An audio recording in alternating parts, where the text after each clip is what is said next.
साथियों, भोर की शांति वो दीपक है जो मनुष्य के भीतर छिपे अंधकार को धीरे धीरे उजाले में बदल देती है। साथियों, आज मैं आपको एक ऐसे रहस्य की ओर ले चलूंगी जिसे शायद आपने महसूस तो किया होगा पर समझा नहीं होगा। सुबह का वो समय जब सारा संसार सोया रहता है पर आपकी आंख अचानक खुल जाती है। बिना किसी अलार्म के, बिना किसी शोर के आप घड़ी देखते हैं। समय होता है लगभग सुबह का 3 से 5। अब क्या ये सिर्फ इत्तेफाक है या फिर कोई गहरा संकेत छिपा है? तो आज मैं आपको इस रहस्य के बारे में बताती हूँ। पहले मैं आपको 3 संतों के अनुभव बताऊंगी और साथ ही साथ विज्ञान का सच भी बताऊंगी, ताकि आपको ये विश्वास हो जाए कि मैं केवल आस्था की बात नहीं करती बल्कि विज्ञान भी इसे स्वीकार करता है। पहला अनुभव संत कबीर का बताती हूँ। कहा जाता है कि संत कबीर हर रोज भोर के पहले पहर में जाग जाते थे। उनके शिष्यों ने उनसे एक बार पूछा कि गुरु जी, आप इतने जल्दी क्यों उठते हैं? जब लोग गहरी नींद में डूबे रहते हैं तब आप क्यों जागते हैं? कबीर मुस्कुराए और बोले, भोर वो समय होता है जब भगवान अपने भक्त की खिड़की पर दस्तक देता है, लेकिन अधिकतर लोग तो सोए रहते हैं और वो अवसर लौट जाता है। कबीर ने कहा कि जितनी शांति भोर में मिलती है उतनी पूरे दिन के कोलाहल में कहीं नहीं मिलती। वही शांति आत्मा को भगवान से जोड़ती है। साथियों, अब मैं बताती हूँ कि साइंस क्या कहता है। विज्ञान कहता है कि इसी समय ब्रेन थीटा वेव्स पर काम करता है। थीटा वेव्स गहरे ध्यान, सृजन और आध्यात्मिक अनुभव के लिए सबसे अनुकूल होती है। यानी जो बात कबीर ने सदियों पहले कही थी वही आज न्यूरोसाइंस भी मान रही है। दूसरा अनुभव मैं गुरु नानक देव जी का बताती हूँ। गुरु नानक देव जी अक्सर अपने शिष्यों को अमृत वेले का महत्व समझाते थे। वो कहते थे कि जो साधक अमृत वेले उठकर ध्यान करता है उसके भीतर का अंधकार पिघल जाता है। उसकी आत्मा ऐसे खिल उठती है जैसे भोर की किरणों से कली फूल में बदल जाती है। उनका जीवन ही इसका प्रमाण था। गुरु नानक जी हर रोज भोर में उठकर साधना करते थे।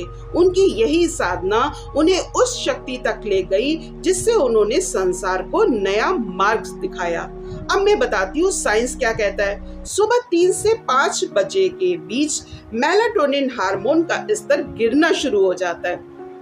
साथियों, मेलाटोनिन नींद लाने वाला हार्मोन है और जैसे ही ये कम होता है शरीर अपने आप अलर्ट और फ्रेश होने लगता है। यानी ये वही समय होता है जब मन ध्यान और भजन के लिए स्वाभाविक रूप से तैयार रहता है। इस समय अगर विद्यार्थी अपनी पढ़ाई पर ध्यान दे तो वो सफलता के शिखर तक पहुंच सकते हैं। तीसरा अनुभव स्वामी विवेकानंद का बताती हूँ। स्वामी विवेकानंद कहते हैं कि भोर का समय वो समय होता है जब ब्रह्मांड के दरवाजे थोड़ी देर के लिए खुलते हैं। जो साधक इस समय साधना करता है वो अनंत शक्ति से जुड़ जाता है और जो विद्यार्थी विद्या अर्जन करता है वो सफलता की शिखर तक पहुंच जाता है। उनका मानना था कि अगर कोई युवा प्रतिदिन भोर में ध्यान और प्राणायाम करे या विद्या अर्जन करे तो उसकी मानसिक और शारीरिक क्षमता कई गुना बढ़ सकती है।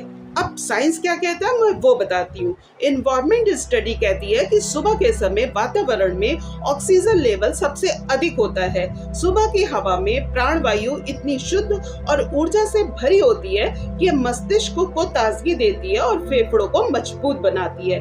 यानी स्वामी विवेकानंद का अनुभव साथियों आधुनिक विज्ञान की भाषा में पूरी तरीके से फिट बैठता है। भोर का जो रहस्य है वो वास्तव में आस्था और विज्ञान का संगम है। अब आप जरा सोचिए, संत कबीर ने कहा कि भोर भगवान की दस्तक है।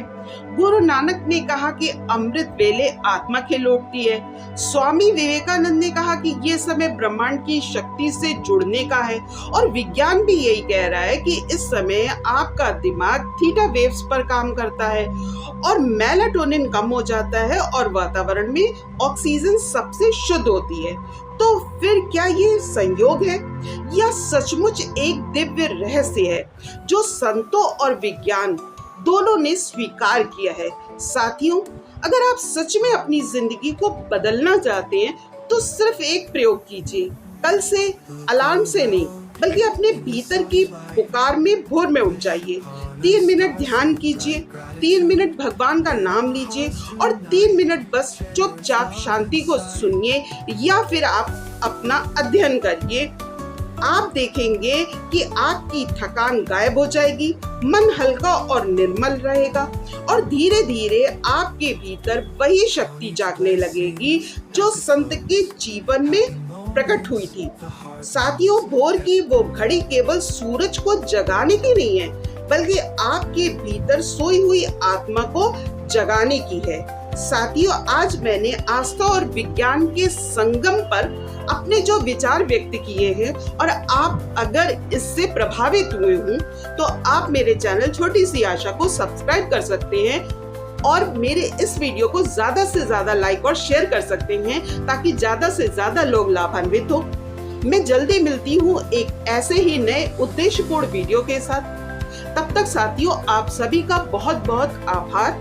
हर हर महादेव। जय जय श्री राम।